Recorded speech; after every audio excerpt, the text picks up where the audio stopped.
Hello, folks. Tonight we have a lot of news for you. We've taken a couple weeks off, haven't really been keeping our news up to date, but, starting off, Seattle Scorpions have finally released Jordan Halverson. Wasn't really expecting a big season out of him, Sure, Seattle executives are glad to see him go. And in his spot, they pick up Ulrich Meyer, a tremendous player, 4 years experience of rugby. I think he'll do a great job. And, Yanni Hershowitz, so here's the story. He was on the Houston Hornets. The Hornets made a lot of moves. They signed 3 new players. We'll get to that next. But, so Calvin Merrill, Yanni Hershowitz were removed and put on roster reserve. So they decided they're going to create a team. And that team is Yanni Hershowitz, Tanner Wolpert, Calvin Merrill, and Braden Jones. That looks like a very solid team. I'd probably rank them second or third right now. They look like a very great team. So, as Shea has lost 3 of those players, being Yanni, Tanner, and Calvin, he's replaced them with Nick Ravishire, Zach Roy, and Will Burke. Don't really know any of those 3 people, but, wonderful players. Don't know them, but great. Muff also joined the Hornets. His ban has been officially lifted. Lots of people were anticipating this. Lots of people are happy to see this happen. They think he's a great player. They love to see him in the league. Personally, I really want to see him play. And I just cannot wait for the season. Birmingham Bombers, sadly, removed from the league after Sebastian Domingo's death. Ethan Provost now joins the Lightning as a reserve. And further news, it has been decided final roster edits will be closed in February. Leaf Jurgenson for a little quick interview for BBL Tonight. Leaf, what are your thoughts on releasing Jordan Halverson and adding Ulrich Meyer as a reserve? Well, Jordan Halverson never played baseball. I considered him. He said that he had a lot in store for my team. But, I really reassessed my decision. And, I saw Ulrich Meyer on the free agency market, and that was it for me. He was an instant I think a lot of the fans agree with you. I think Jordan Halverson, I think he was going to, frankly, do a bad job. I think Ulrich Meyer's quite a better pickup. I really think he's one of the top free agents. Was one of the top free agents, but now he's off the board. We finally came up with our decisions surrounding where we're going to be playing, what the rules are going to be. So, it's official. We're going to be playing on Little League fields. Bases are obviously going to be extended to 90 feet rather than 60. Mound's going to be 60 feet still. However, we're going to use wood bats, tennis balls still, obviously. Wood bats on a Little League field. How many home runs do you think are going to be hit, Mr. Jurgenson? Well, they're really good pitchers. Thankfully, I'm not going to be facing Dana Rickard, a good friend of mine on my team. There are also pitchers like Sam Morse, Ryan Eaton, Braden Jones, Calvin Merrill. I think with the shortened field, I would hit more home runs. Although, putting in all of those pitchers, especially Calvin Merrill, the really big one, Big Cal, I don't know. I think factoring everything in, I might stay at 10. 10 home runs. I'm going to go with 10 home runs. I'd really have to agree with you in that. I think that elite players such as Calvin Merrill, Ryan Eaton, I think they're going to hit a lot of home runs. Danny Rickard's obviously a big one. But, I really think that for the original players like Sam Morris, I'd say 10 maybe. Leaf, 7.5. Kieran, 0. I really think that the home run numbers for the original players are going to go down. I'd like to ask you your thoughts on the current power rankings and who's going to end up winning the 2019 World Series. Well, I'm going to say right off the bat, 6th place, Predators, led by Kieran Jurgenson. They don't have too much for talent. Isaac Bergeron, he's okay power. Eric Simpkins, he's going to be their ace. Next, number 5, the Hornets. The Houston Hornets, adding Nick Ravishire. A couple other Rice kids that I don't even know. They're probably nice, don't really know them. Shea, he's pretty good. But, 5th place. At 4th place, we got the Toronto Terror. Yanni Hershowitz. He's German. I don't expect too much from a German. Big Cal's really, really good. Braden Jones, he's okay. Tanner Wolpert, yeah, he's okay. But, you know, 4th place. You know, Scorpions. We got Matt Yandau coming off a stroke. I think he'll do okay.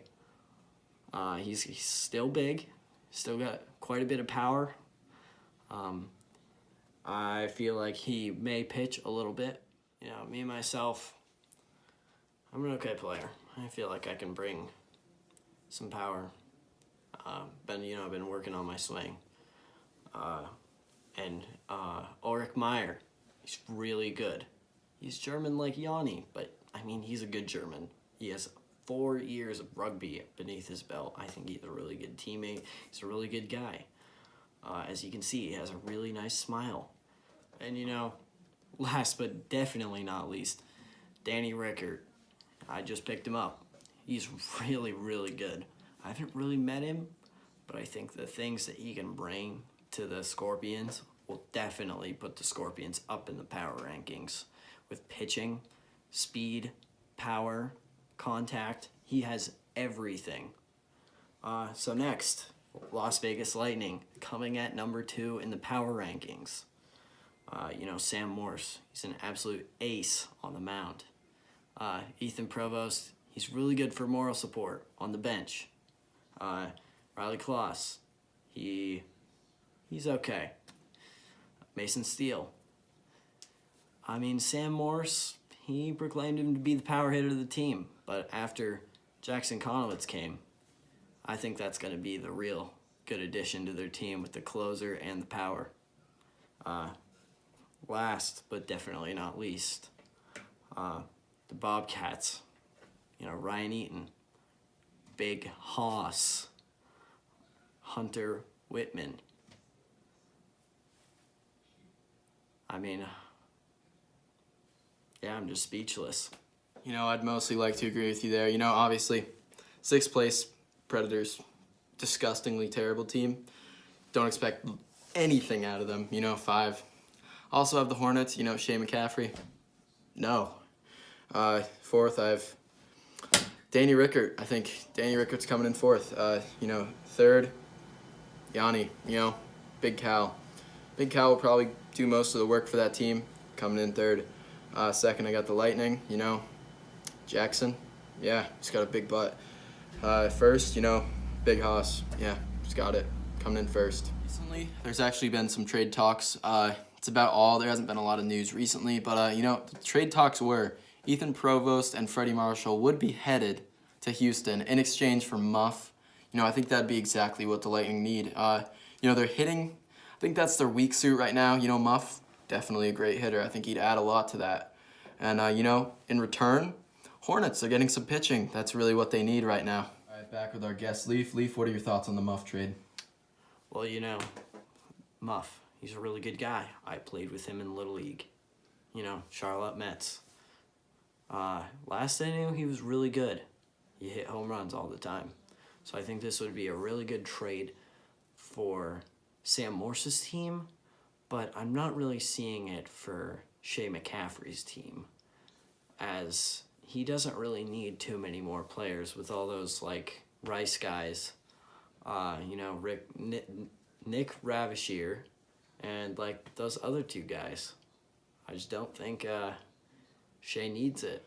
I think Shea McCaffrey really agrees with you. He very aggressively declined that trade, as our sources say. And next, I'd really like to get into what the people want to hear. Calvin Merrill.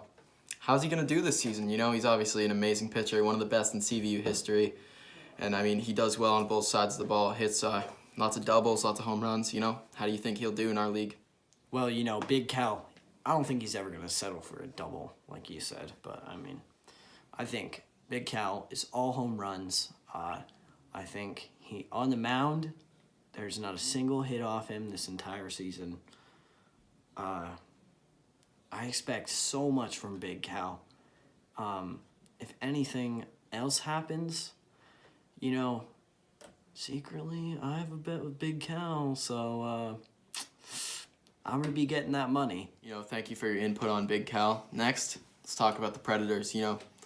Kieran Jurgenson, I do not see him competing. You know, lots of good pitchers in our league now. I don't see it. What path do you think he'll take? I mean, I could see him, you know, retiring. There's been talks about a minor league. Do you think he should go down to that? There's been talks about him, you know, trying to better his team. You know, pick up a good player. Tyler Skaffelstad obviously declined the offer. You know, excellent player, one of the best in CVU history. You know, if you haven't seen his scouting video on YouTube, you should go check it out. And finally, do you think he's really just going to roll into the season with this team? You know, I really think they may not win a game. I mean, Eric Simpkins, Isaac Bergeron, then Kieran. What do you think? What route do you think he'll take going into the season? Well, my opinions on Eric Simpkins and all, I don't think he's very good. Even though he called me out, said, hey, Leaf, you're bad. All you do is swing, miss, or hit a home run. I disagree with that. I mean, I think he's really bad at everything. Isaac Bergeron, he's kind of fat. He thinks he's a first baseman, but all he does is use a gigantic stiff glove and says that Ameko is bad, even though he can't hit a ball, and that's why it's bad. Kieran Jurgenson, you know, he's my brother. Don't want to trash talk the guy too much, but I mean, I don't think he'll perform as well with people like Big Cal or Muff. I'd just like to ask you for some stat predictions on Kieran Jurgenson. You know, really at the plate, not expecting much. I'm expecting a .050 average, one hit every 20 at bats. You know, I don't think he'll hit a home run, and I'm guessing 3 RBIs. You know, on the mound, I'm expecting him to go 0-2. I think he's gonna get rocked the first couple games, and he's gonna decide, all right, Eric, take the hill. And Isaac Bergeron will be a close pitcher behind him. I think he throws 3 innings, 12 ERA. That is 12 runs. You know, not expecting a lot. Leaf, what are your predictions? Well, you know, first off, I think you're underrating him on his batting. I think there's still people like Ethan Provost in the league. I think Kieran could go with a 100 batting average. Debatably 1 home run. I'm going to stick with the 3 RBIs there. For the pitching, I don't think Kieran, I think you're overestimating Kieran's confidence in himself. I believe Eric is going to be their ace, and considering the games are not too long, I think Eric has that endurance to go for 3-inning games, and Kieran, being the manager, I think that would be the smartest decision. So I don't really have too many predictions. If he did pitch, I would want to say, yeah, like a 12 ERA, maybe even more would be reasonable. I just don't really see Kieran dealing very well against people like Danny Rickert on my team, and then Sam Morse. You know, Mercy ruled him last year, left-handed, and then Ryan Eaton. You know, Leaf, you're an inside source. I think a lot of fans will like your input. Thank you. Thanks for being on the show today. Well, you know, thank you. I just got to go. I got a long flight ahead of me. Thank you.